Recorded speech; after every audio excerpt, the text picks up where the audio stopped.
It was 10 years ago today that self-proclaimed revolutionary Joann Chesmard escaped from the Clinton Correctional Facility for Women with the aid of 2 fellow members of the Black Liberation Army. Chesmard, who is now reportedly living in Cuba, was convicted of murdering a New Jersey state trooper in 1973. And now, 16 years later, she's still one of New Jersey's most wanted, as Trish DeGasperis reports. This is the mugshot of Joann Chesmard that the FBI uses for its most wanted list. But this is what Chesmard, who calls herself Assata Shakur, looks like now. She posed for this picture for the book she wrote about her experiences while in the Black Liberation Army. Today, Chesmard reportedly lives in Cuba. But 10 years ago, she was living in the maximum security wing of Clinton's prison for women. Joann Chesmard was incarcerated here for 9 months back in 1979.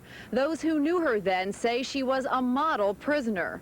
You could say she's quiet, a loner, and for all purposes an ideal inmate.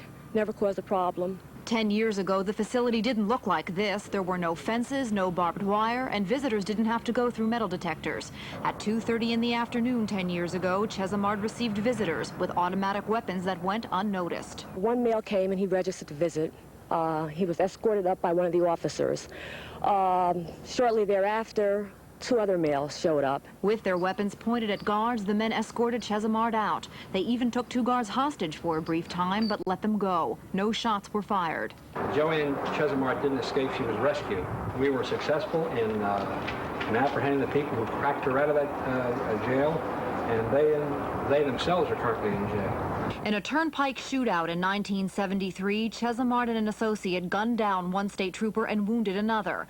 Authorities said because of her extremely violent nature, she should be housed at a more secure male prison. They lost that battle and lost Chesmard. Since her escape, Clinton has taken measures to increase security. Visitors are thoroughly checked. High fences have been installed.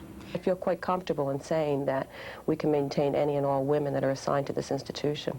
Officials say they have a cell waiting if they can ever get Chesmard out of Cuba. I wrote to Fidel, and he hasn't answered the letter yet. Trish DeGasperis, New Jersey Network News, Clinton.